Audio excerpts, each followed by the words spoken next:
समाज की सेवा होती है अहेतुकी, माने हमारा कोई उसमें लाभ नहीं होना चाहिए। हमारा दृष्टिकोण ये होगा कि हम फोटो खिंचाएंगे, 2 केले पकड़ाएंगे किसी को और फोटो खिंचा के अखबार में छापेंगे, तो वो सेवा नहीं है। लेकिन ऐसा होता है, यही हो रहा है आजकल, यही हो रहा है। जितने मैं अब क्या कहूं कि बड़े बड़े संस्थान हैं ऐसे सेवा के, जो एक कंबल देते हैं और 20 आदमी फोटो खिंचाते हैं। ये सेवा तो हमें प्रश्न चिन्ह है मेरी दृष्टि में। सेवा है कि नहीं है तो ईश्वर जाने। नमस्कार, बंजारा बीट्स में आपका स्वागत है। मैं हूं ज्योति प्रकाश खरी। आज हम मिला रहे हैं झांसी बुंदेलखंड के एक ऐसे व्यक्तित्व से जो परिचय के बिल्कुल भी मोहताज नहीं है। चलिए मिलते हैं डॉक्टर चंद्रकांत अवस्थी जी से।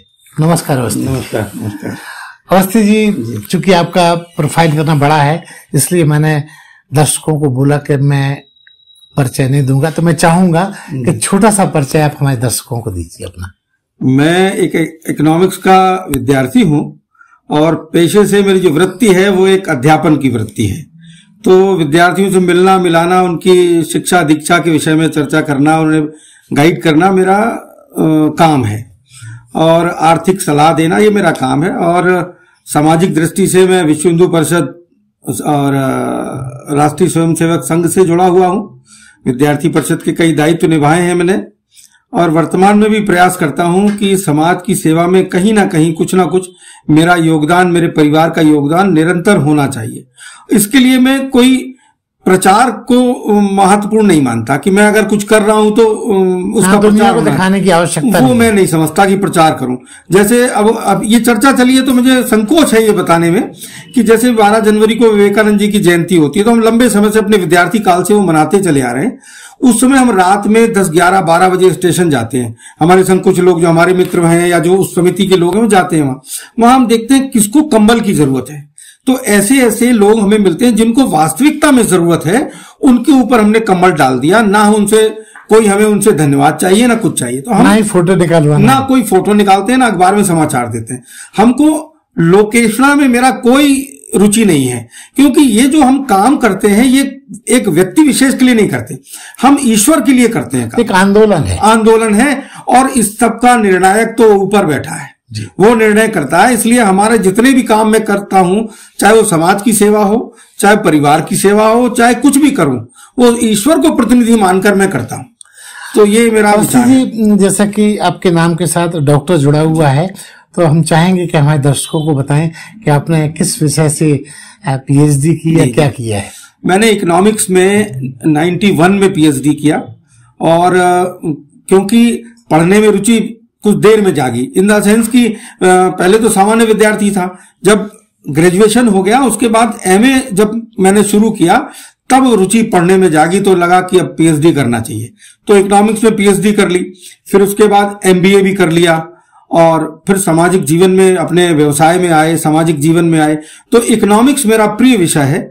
विज्ञान के बाद अगर कला क्षेत्र में कोई विषय है जो सबसे ज्यादा प्रिय है और विज्ञान की तरह है, वो अर्थशास्त्र है। तो मैं अर्थशास्त्र के बारे में लोग कहते हैं बड़ा मरुस्थल जैसा विषय है, फिर भी वो आपका प्रिय है।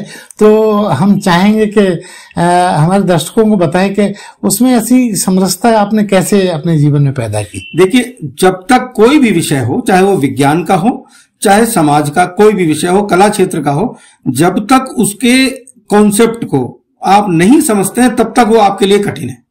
विज्ञान में भी जैसे रसायन शास्त्र हमने बीएससी में पढ़ा, तो उसमें कई है, फिजिकल केमिस्ट्री है, ऑर्गेनिक है, इनऑर्गेनिक है।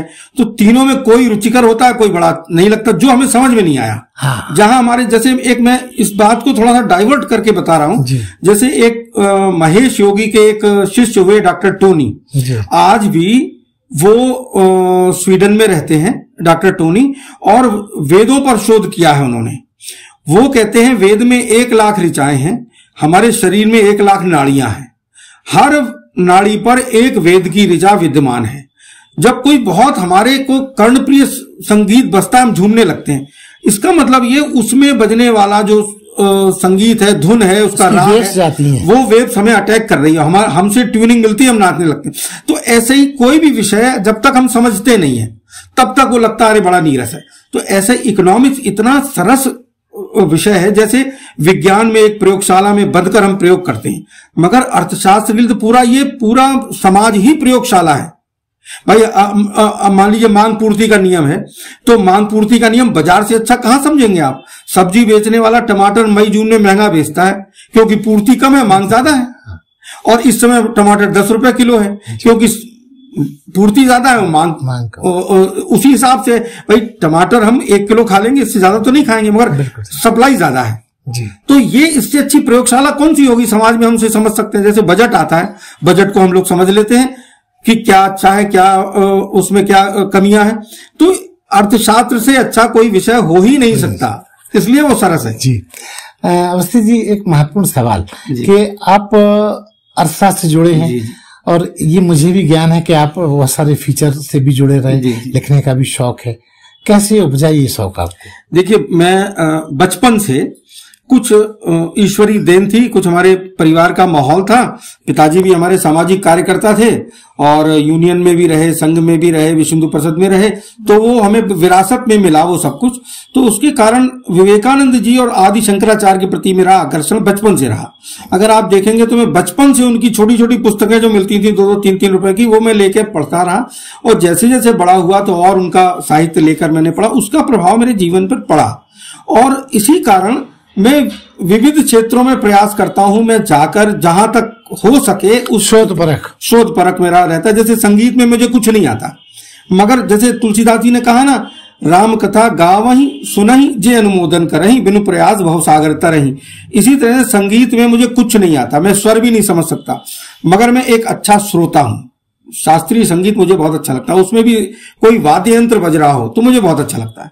तो जैसे संतूर है, अभी इसने थोड़ा सा संतूर सीखा हमारे बेटे ने, तो मुझे भी शौक लगा कि मैं भी बजाऊं। संतूर खरीदा मैंने 20,000 का, वो मैं बजाता हूं थोड़ा थोड़ा सा। तो कहने का तात्पर्य ये कि सामाजिक क्षेत्र में, कला के क्षेत्र में रुचि होने के कारण वो अपने आप प्रकट होता चला गया ईश्वर की कृपा से। तो मैंने स्पीक मैके का कोऑर्डिनेटर भी रहा हूं, तो मैंने 8-9 साल में करीब 1000 कार्यक्रम विद्यालयों में कराए। तो कलाकारों से मिलने का अवसर मिला मुझे, तो सीखने का भी अवसर मिला। तो इस दृष्टि से मैं समाज की सेवा में और समाज के साथ साथ स्वांता सुखाय के लिए भी आगे बढ़ता चला गया। आज समाज सेवा का बुखार जी बहुत सारे लोगों को आ गया है, और वो जिस तरीके से समाज की सेवा कर रहे हैं, ऐसा लगता है कि सेवा बाद में है, पहले फोटो।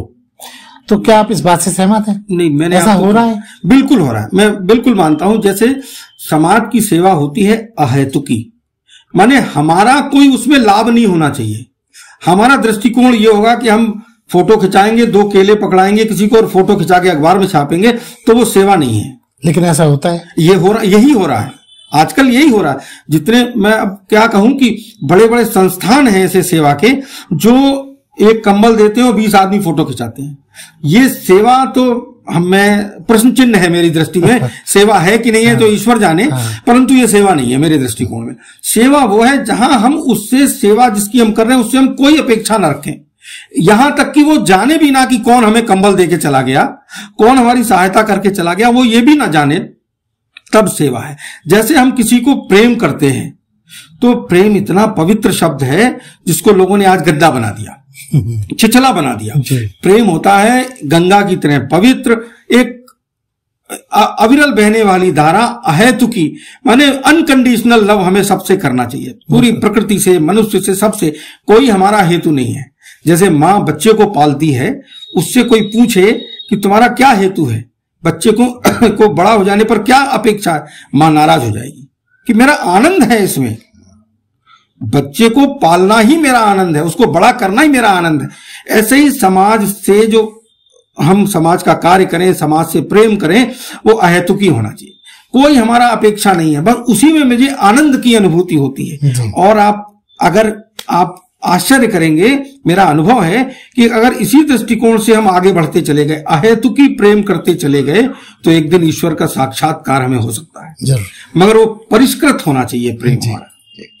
अवस्थी जी, इन दोनों जो हिंदू है उसके अंदर, अब चूंकि आप संघ से भी जुड़े रहे हैं, तो उसके अंदर जो चेतना आई है उसको आप किस तरीके से लेते हैं? देखिए,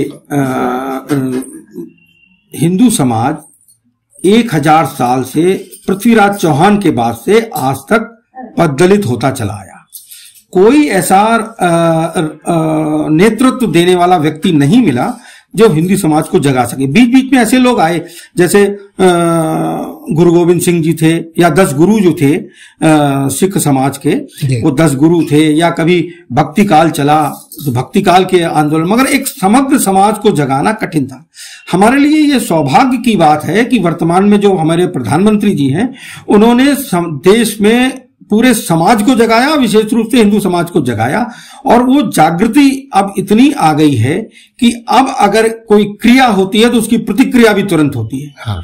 और ये हमारे लिए स्वर्णिम अवसर है कि हम अपने समाज को, हिंदू समाज को, बिना किसी जातिगत भेदभाव के, मेरा मानना यह है कि हिंदू चाहे वो सफाई सेवा कर्म करने वाला हो या मंदिर में पुजारी हो, वो हिंदू सब एक है, सब एक ही। वैसे तो मानव मात्र एक है, मगर धर्म के नाम पर जब जो मारकाट होती है, उससे हिंदू समाज को संगठित जब हो जाता है हिंदू समाज, तो दूसरा पर आक्रमण करने वाला व्यक्ति थोड़ा सा संकोच करेगा, हमारे ऊपर अटैक नहीं कर पाएगा, या धर्म परिवर्तन की जो प्रयास करते हैं वो कम होंगे। तो हिंदू समाज आज मोदी जी की वजह से जागा है, उत्तर प्रदेश में योगी जी की वजह से जागा है, और हिंदू समाज अगर ऐसे ही जगता रहा तो ये निश्चित है कि एक दिन हिंदू समाज अपने फिर पूर्व जो गौरव था उसको पुनः प्रतिष्ठित हो सकेगा, और भारत को विश्व गुरु बनाने में भारत का हिंदू समाज महत्वपूर्ण भूमिका निभाएगा, ये निश्चित है। जी अवस्थी जी, आप अब हम दूसरी तरफ आते हैं। जी जी। जब आप साहित्यिक विधा से जुड़े रहे हैं, बहुत सारे आपके फीचर्स लिखे गए हैं, तो क्या कोई इनका संकलन आया है या आने को तैयार है? नहीं, इसका संकलन नहीं है कि जो दैनिक जागरण में या एक कहाँ आप लोकल पेपरों में छपे या बाहर? दैनिक जागरण में छपा है मेरा, प्रायः छपता है, और एक अखबार था वो सुधीर सिंह जी का जनसेवा, उसमें भी छपा है।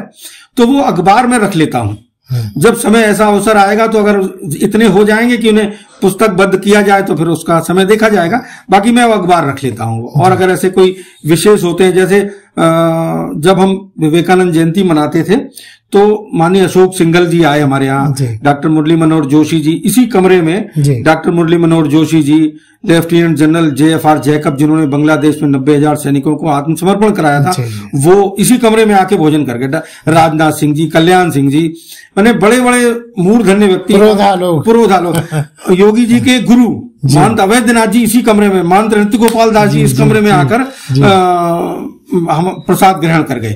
तो इस दृष्टि से जो विविध क्षेत्र जो है उस पर मेरा प्रयास रहता है कि जितना योगदान हम दे सकें, क्योंकि एक बात निश्चित है कि हमारी एक आयु निश्चित है, हमारी श्वासें निश्चित है, और ये शरीर एक दिन खत्म हो जाएगा, नष्ट हो जाएगा। तो जितना इसका उपयोग कर सकते हैं उतना कर लेना चाहिए। जीवन में जो गतम न सोचे, जो बीत गया उस पर कोई विचार नहीं करना चाहिए, जो बीत गया सो बीत गया। आगे एक नव निर्माण, और नव निर्माण से दृष्टिकोण मेरा व्यक्तिगत भी है और सामाजिक भी है। एक भारत के नए स्वरूप का निर्माण होना चाहिए, जहां पर दुनिया भारत के आगे झुके। जो कभी विश्व गुरु होता था, आज क्या स्थिति हो गई देश की।